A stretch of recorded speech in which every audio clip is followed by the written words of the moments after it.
You look at Jalen Hurts' career. He has 20 losses in his career as a starting quarterback. 16 of those losses came when he had 10 or less carries. When he has more than 10 carries, Jalen Hurts is 16-4. He has an .800 winning percentage. When he has more than 14 carries in a game, now I'm not suggesting that he should, but when he has 14 or more carries in a game, Jalen Hurts 10-0 as a starter.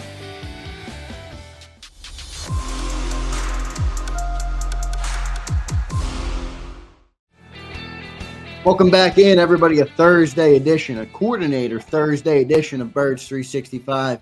Joined now by our great friend Bill Colarulo, working down at 97.5 The Fanatic. If you like Bill Colarulo, drop a like on this show because we like Bill Colarulo. Bill, welcome to the show, man. What's going on, gentlemen? Good to see you guys. Happy Coordinator Day, Big Bill. You excited? You want to hear from Vic Fangio and Kellen Moore? And which are you more excited for? I'm more excited to hear from Kellen Moore. Now, I don't know if we're going to learn much. As you know, I don't think they're going to give us too much information. But I'm excited to hear from Kellen Moore. I mean, there's a lot of debate. Is this Kellen Moore's offense? Is it going to be a blending of the offenses with Nick Sirianni? So I'm curious to hear what he's going to say. But I'm excited to hear Fangio, too, because how's he going to deploy all of these pieces and all this versatility and all this athleticism he now has on the defensive side of the ball? So it should be a good day. It gives us something to talk about now that we're in the offseason. Yeah. Silver lining. Bill, I want to, before we get in more into the coordinators, like you said, we're probably not going to learn much today, but I do want to get your take on what broke over, I guess, yesterday with Kenny Gainwell and his comments about the culture and the communication between the front office and the players. What was your takeaways from that? Did you think that kind of clued us into maybe a bigger problem or making too much of it? Well, I'll tell you what, I can't imagine that the Eagles are happy with what Kenny Gainwell had to say. Yeah. I don't understand how these players don't just learn, keep your mouth shut. I don't know why you would go on a podcast and start talking about that. Now, I don't know what Kenny Gainwell meant, because if you listen to him when he talks about, we weren't communicating, what is he referring to? We really don't know what he's referring to. Was it because of what was going on with the coordinators and Howie Roseman and moving on from Sean Desai to Matt Patricia? Was it something in the locker room? It was weird. If you listen to the whole clip, because I went and listened to it a couple of times. I'm glad you brought that up, because there's so many contradictions in there, Bill, from the fact that he's talking about connection, right? Well, he's talking about Kansas City. What the hell does Kenny Gainwell know about Kansas City? I mean, he might have a friend there or two, but how does he know how the front? Now, they won the Super Bowl, so it's saying, all right, things are going well. I would argue that has more to do with Patrick Mahomes than anything else, but nonetheless, that was number one. My first takeaway is like, you have no idea what's going on with Kansas City. But number two, it started with the connection. And then if you go down and listen to the entire thing like you did, Bill, he starts talking about essentially a lack of confidence when they got hit. Yeah. And really it's probably the San Francisco and Dallas, the back-to-back, where everybody can point to. And he said everybody's heads were down, and that to me is not connection. So what does he even mean? What is it? I think maybe he misspoke, but to your point about the defense, he's not involved with Sean Desai, Matt Exactly. Patricia. So I don't know. I don't know what he meant, because he does contradict himself throughout the statement on the podcast. But look, to me, it's not really news. I mean, you look at that team last year, and they struggled down the stretch. They were never able to bounce back after they got beat by San Francisco. I've said before, and I used to say it on the Philly Sports Power Hour a lot, that I think this was the Super Bowl hangover. This is what happens. This is why it's so difficult to get back, that once you look through every single play, you're looking at the lens of, are we good enough to get back to the Super Bowl after you get close and lose? Once they got punched in the mouth by the 49ers, they all looked at themselves in the mirror and said, we're not good enough to get back. And then that just snowballed down the stretch, and they were never able to fix that problem. That's what I saw last season. So hopefully they'll get their stuff together this year. Look, there's been a lot of change. They're bringing in a lot of new players. I think the Saquon Barkley move not only on the field. I think what he kind of adds that buzz. I mean, we saw Jalen Hurts actually smiling in the weight room with Saquon Barkley. So I kind of like that, what that's bringing to this locker room. It already feels like it's going to be a completely different season, a different year when you don't have that quote unquote Super Bowl hangover over your head. Yeah, we'll see how it plays out, Bill. A lot of optimism in the city, as you just pointed to. You're getting the feel. It already feels different. Yep. Maybe too much. Is there too much optimism? I know Howie had a good draft, but we'll have to see how these players work out. 2 new coordinators coming in, as we talked about. They're going to talk to the media today for the first time. Should we be tempering our expectations for this team? Well, I still think there's a lot of question marks on the defensive side of the football. I mean, I'm still not sure that they've answered the linebacker questions. We don't know how these rookies are going to step up and play as rookies. I know everyone's excited for Quinyon Mitchell and Cooper DeJean. I am as well, but they're rookies. You don't know how they're going to play. There's people who are excited about Jeremiah Trotter Jr. as a 5th rounder. I'm excited too. Howie Roseman is too. But to look at it and try to get that many players, you look at last year's defense, and obviously linebacker was a question mark, safety was a question mark, and people were expecting some of these rookies to come in and have huge impacts. It just doesn't happen that way in the NFL all the time. There's the outliers. There's some NFL rookies who can come in and really contribute. But even look at Jalen Carter. As great as he was to start the season, that rookie wall is a real thing. You even saw Jalen Carter hit that wall. So I'm still having concerns at the linebacker position. I'm excited for safety, but there's not many safeties on this roster right now. You got Chauncey Gardner-Johnson, Reed Blankenship. Sidney Brown's probably not ready week 1, right, John? I mean, he tears his ACL in week 18. He may start on the. I'm going to predict Sidney Brown's ready week 1. Wow. You know, great. It's one thing about ACLs, and I talk about it all the time. I think people have trouble shaking off. It used to be a year-long injury.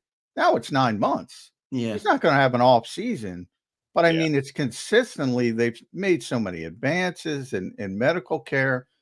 And I've already seen Sidney. He looks like he could play today. You never know. You might have a setback. He's not going to do much in the off season, obviously, even in training camp. But he said week 1, he's young. He's in phenomenal shape. Every indication the surgery went well. I think he's going to be back week 1. And if not, it's going to be really early in the season, really early. Because I think he's an important piece this year. When you look at the safety position, you have Chauncey and you have Reed. If Sidney's not ready, we don't know if Cooper DeJean's going to play safety or not. He said on Up and Adams that they have him working in at corner and nickel right now. They don't have him working in at safety. Yeah, so we'll Sidney see. Brown is back. That would almost rule out safety probably for Cooper. Maybe not rule it out, but it would make it hard. Remember, when you have 90 guys, you don't have to cross train. So, you know, the Eagles generally do that later in the summer. You're going to see at some point, Bick's going to unveil the big nickel, as Sean Desai did last year with the 3 safety look. And that's where I think Cooper might fit. And I think that makes a lot of sense, John. I think the big nickel makes sense when you have questions at linebacker, because now you can take advantage of the versatility you have at the safety position. But look, I think Howie Roseman deserves a lot of flowers for the draft and what he's done so far in free agency. But I saw an article yesterday by our friend Ruben Frank talking about kind of lauding him for all of these other teams' draft picks that he's signing. You know, talking about Kevin Pickett, Devin White, even Saquon Barkley, Devontae Parker, Paris Campbell, saying, look, this is a new strategy. That's not a new strategy. They did it last year and it didn't work out. If you look at the 2023 Eagles, they brought in Rashad Penny, former first-round draft pick. He did nothing here. They brought in cornerback Greedy Williams. You remember that one? Everyone was all excited. Second rounder. Didn't even make it out of training camp. Safety Justin Evans. Oh, second rounder as long as he stays healthy. Well, how did that end up? Didn't stay healthy. Then they brought in another first-round pick, Terrell Edmonds, safety from the Steelers. Everybody's, great move. They had to trade him to the Titans because they realized he couldn't play, and they tried to bring in Kevin Byard. They did the same thing with Miles Jack, former second-rounder. That didn't work out. So I don't know if this is necessarily a new strategy. He tried it last year. It didn't work. Now, other years it has. You look at some of the one-year deals he gave out before the Super Bowl season, 2017, they all hit. LeGarrette Blount, Chris Long, even was Peterson. Patrick Robinson. Patrick Always Robinson. start with Patrick Robinson. The big pick six in the NFC Championship game. He was the best nickel corner in football that year. One of the great anomalies of that. As so many things went right for that team. Patrick Robinson, a big part of it. Yeah. Chris Long had a great year as a rotation. Well, you remember that pick six, John, that Patrick Robinson had. Who hit Chris Case Long. Keenum's arm? I would tell Jody all the time. Jody's like, pressure doesn't matter. I always go to the NFC Championship game. Yeah, Chris Long got the arm. People forget the Vikings got the ball, went straight down the field and scored. And people were like, oh, my God, what's going on here? Then they stop the Eagles. They get the ball back. They're moving it a little bit. And you could hear the murmurs in the crowd and saying, what's going on here? And all of a sudden, Chris Long pressures Case Keenum. Patrick Robinson pick six. The rest is history. They could hear the noise in South Jersey. The place exploded.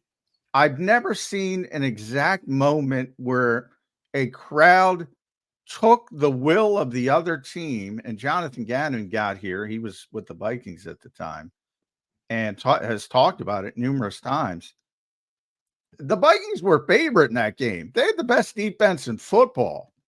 And that just completely destroyed their will. And it was all because of the pressure of Chris Long. Thank you, Bill Colarulo. Yes. I hope you're listening, Jody.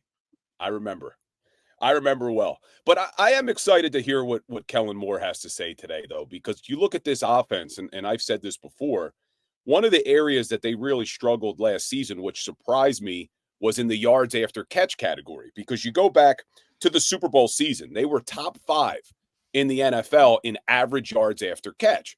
Well, they come back last year with pretty much the same personnel on offense, but you could argue they improved in the yak category because they replaced Miles Sanders with DeAndre Swift. Not debating who's a better running back, but you can't argue DeAndre Swift would be better with yak than Miles Sanders. Well, they go from top 5 in the NFL to 25th in the NFL last season. To me, that was play design and route concepts. So hopefully with a Kellen Moore, who even in LA last year, as bad as the Chargers offense was, they were top 5 in total yards after catch. So I'm excited to see what type of offense he can bring here to take advantage of your playmakers in space, because they have so many damn playmakers on offense. There's no reason why this team can't be in the top 5 of the NFL in yak. And I went and looked. You look at the top teams that were remaining in the NFL last year. San Francisco, number 1 in average yards after catch. The Kansas City Chiefs, number 2 in yards after catch. Well, who were your 2 last teams standing? The Chiefs and the 49ers. Bill, what do you make of the structure? With you talked about Kellen Moore, obviously Nick Sirianni last year couldn't tell us enough how much it was his offense when everybody was busting on Brian Johnson. Is this a sustainable structure? Is there too much change year to year if Kellen succeeds as the play caller, as the offensive coordinator? What do you make of it? Yeah, I guess the fear is if the Eagles do have a good year offensively, Kellen Moore may get a head coaching job next year. But it's just the reality of the NFL, unfortunately. But I don't love the fact that Jalen Hurts is now having another offensive coordinator. We heard all of the stories when he finally got Shane Steichen for back-to-back seasons. It was the first time since he was in high school they had offensive coordinators, and look how much he succeeded. But I do think, I know some fans get angry at this, who they want Nick Sirianni to have no involvement at all in the offense, that when he said there's going to be a blending of the offenses, fans lost their mind.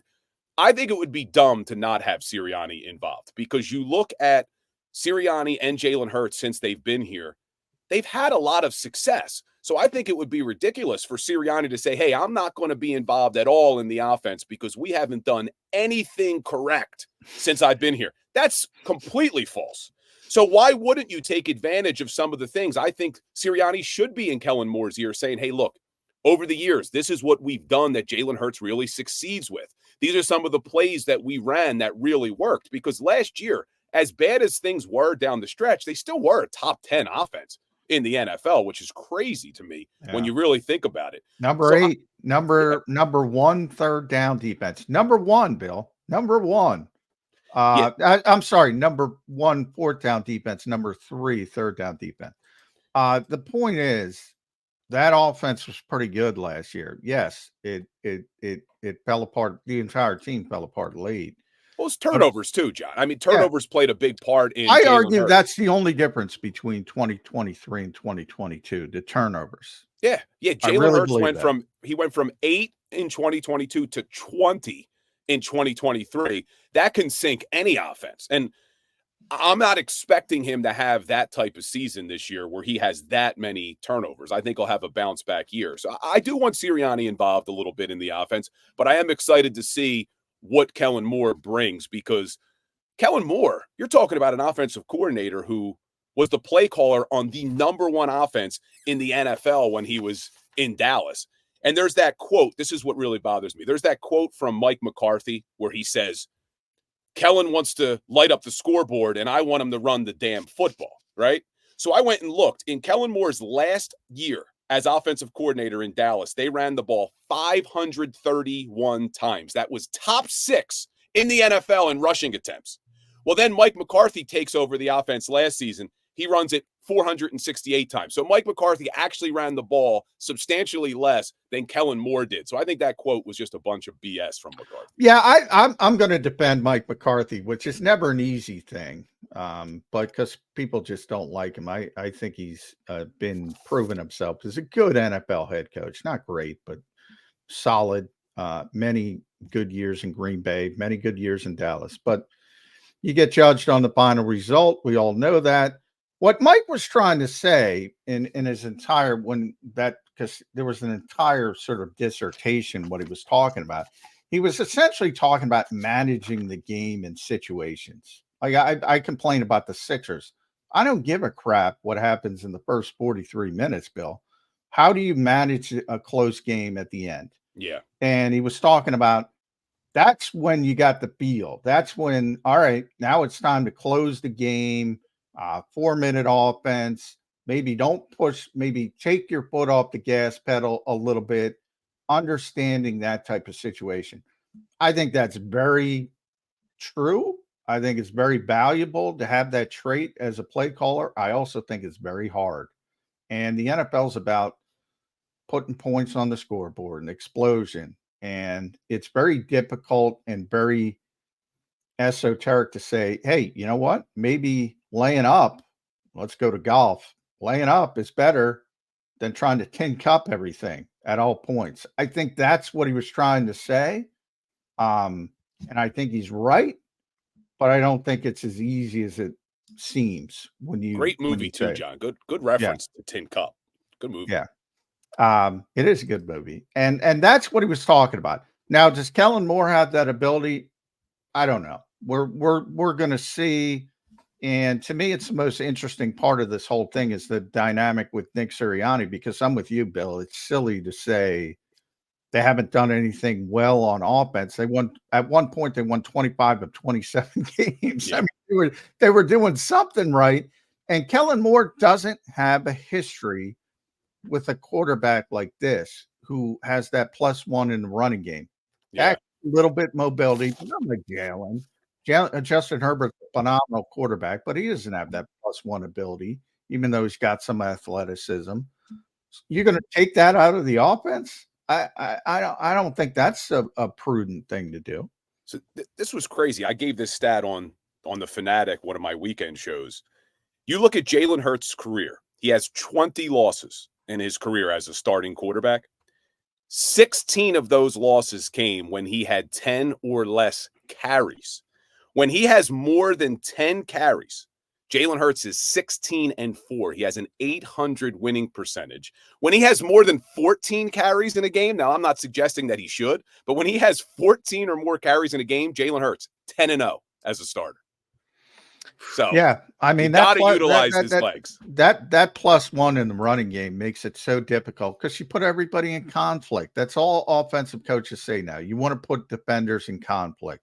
And that's what Jalen Hurts does. And if you take that away from him and try to turn him into a pocket quarterback, whether for whatever reason, because Kellen Moore is more comfortable with that type of quarterback, or you're trying to protect his health, which you can't do. I don't think that's a good strategy to take away, as Nick Sirianni described it at one point, his superpower. I don't think it makes any sense. Is the longevity going to be the same as Tom Brady? No. Stipulate that. Move on. Try to take advantage of what you have is the way I think the Eagles will and should go about it, in my estimate. I don't think they should change. As he gets older, maybe it becomes that natural evolution. Yeah, his game will evolve naturally. Yeah. Right? Yeah. But to actually sit there and do it as a strategy, I think that would be the worst case scenario for the Philadelphia Eagles. To me, Kellen Moore is either going to be great at using Jalen Hurts as +1, or he's not going to use it at all, and he's going to learn the hard way. So we'll see. I mean, we'll see. I think he will. What's interesting was I was looking at how many times Kellen Moore called the RPO last year, and even with Justin Herbert as his quarterback, the stat I found was that he called the third most run pass option plays in the NFL last year, which is interesting because he didn't have a very mobile quarterback. So do we get a more effective RPO with a Kellen Moore? Because you look at the offense this year, as much as I'm agreeing with John that I think a lot of it was turnovers, the RPO became ineffective with the Philadelphia Eagles this year. They called it just as much. If you look at how many times they called it, they did call it a lot. It's just that it went from averaging in 2022 when they called the RPO, they averaged 7.8 yards per RPO play. Last year when they called it, they only averaged 4.8 yards per RPO play. That's from Pro Football Stats. So when it dropped over 3 yards an RPO play, to me, that was you had to figure out different designs for potentially how you called that or how you ran it, because once teams figured out how to take it away, I felt like Brian Johnson and even Nick Sirianni, they couldn't adjust to figure out how they could make it effective again.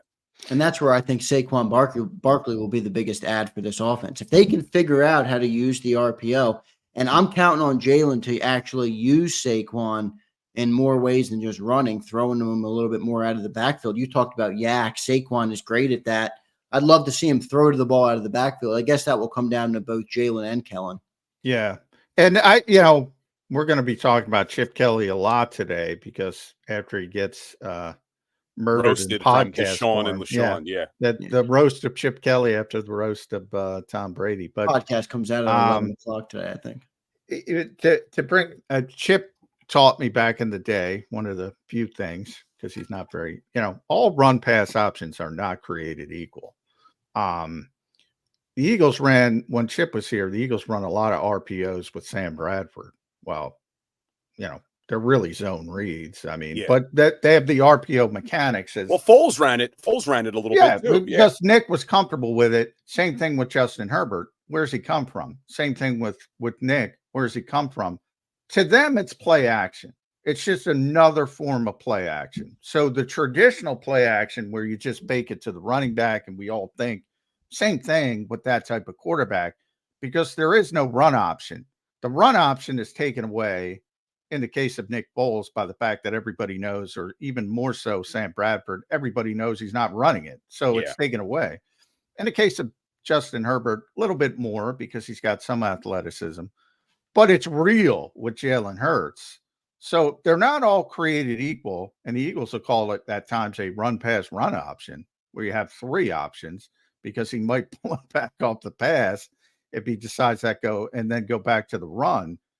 Their RPOs are much more threatening than other people's RPOs, whether it's Dallas, wherever Kellen was, maybe not Baltimore, but I would say definitely not Baltimore. What Chip would tell you is, it's not an RPO, it's a zone read.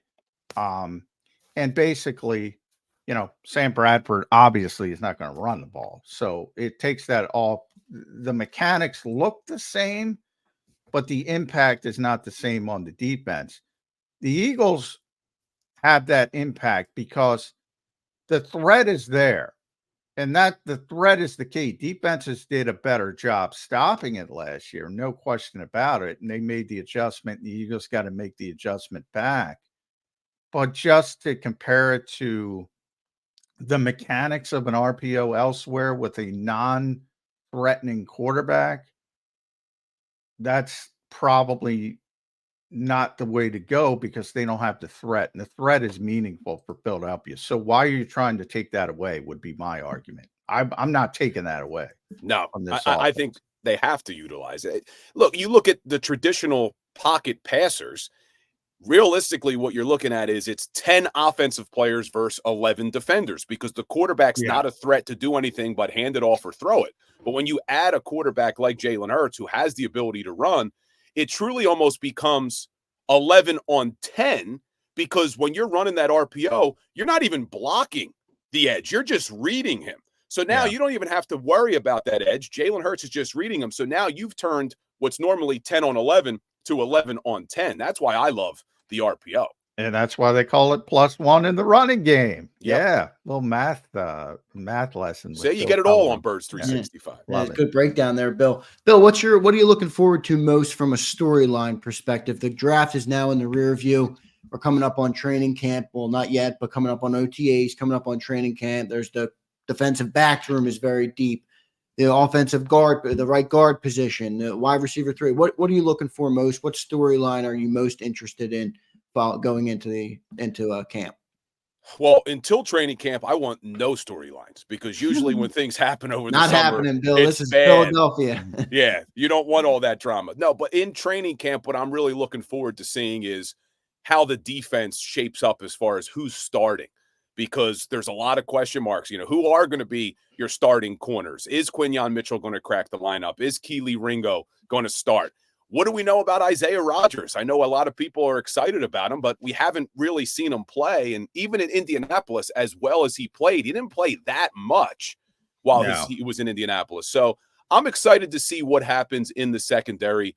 And then I am excited, tempering my expectations. He's a 5th-round rookie, but I am excited to see what Jeremiah Trotter Jr. can do at that linebacker position, because everything you hear about him is just how smart of a player he is.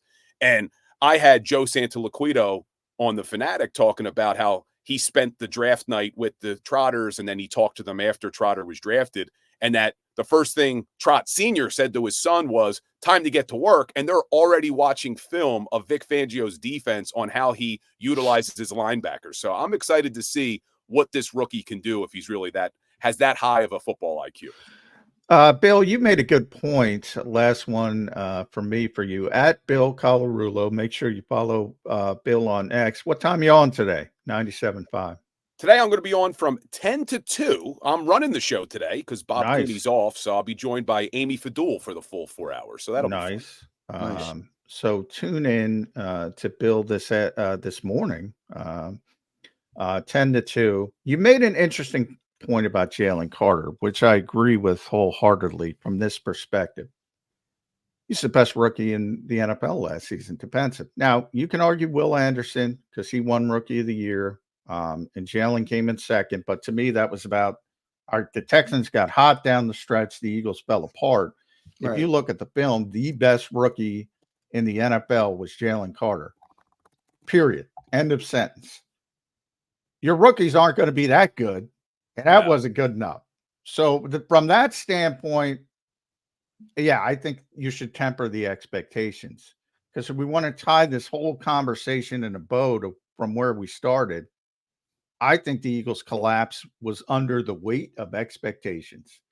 And if you're going to go down that same route, and Jalen Carter wasn't good enough last year as a rookie, which he was. I'm not trying to say he wasn't. He was phenomenal. But you're expecting that kind of production out of Quinyon Mitchell or Cooper DeJean, you're probably going to be disappointed. Yeah. Yeah, especially if we truly have Super Bowl aspirations, which I think we always do in this town. You can't rely on rookies that much. Now, what I will say, though, is I am going to be relying on second-year players, because I think second-year players need to start to take that leap, Jalen Carter being one of them. I think Keely Ringo needs to take a leap, but I really want to see Nolan Smith take that leap this year, because you traded away Hassan Reddick. I know you brought in Bryce Huff. You still have Josh Sweat, but I think that they are really relying on Nolan Smith to take that leap. And not only second-year players. We need some third-year guys to really step up, probably none bigger than Nakobe Dean. Bill, last one for me, a follow-up on Jalen Carter.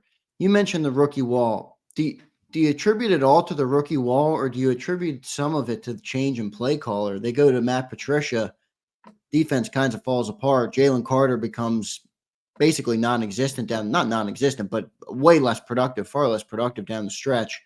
Any merit to that?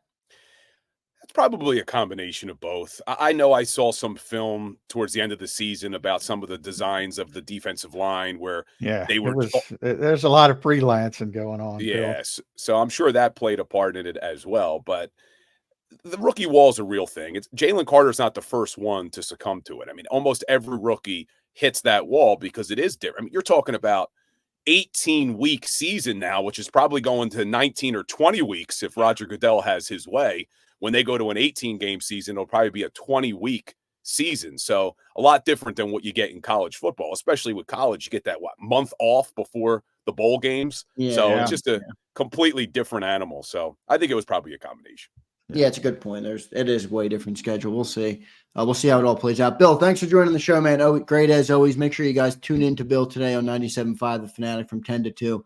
Bill doing great work over at The Fanatic. Bill's going big time on us here at JAKIB. So, man, I'm trying to hopefully I'll be joining you guys every week. I miss my JAKIB crew. So I think Xander's kicking ass on this show lately. John always bringing the heat, but appreciate you guys having me. Appreciate it, Bill. Thanks, man. Appreciate it, man. We'll talk to you next week. All right. See you guys. See ya. There's Bill Colarulo joining us. Always great to hear from Bill. I loved Bill's show when he was on JAKIB Sports. Does a great job and is really acclimated quick to the Philadelphia media scene coming from a former lawyer. So Bill's doing great work. We'll get to our commercial break. We'll talk a little bit about Jeffrey Lurie coming up next. And then in hour number 2, we have Bob Brookover from NJ.com who wrote some good articles. And we'll get his thoughts on all the latest in Eagle Land. So stay tuned, everybody. Make sure you hit the like button on your way. Thanks for tuning in, and we'll be right back after the break. If you missed any of today's show on the JAKIB Media channel, listen to the podcast on your way home. Available on YouTube, Apple, and Spotify.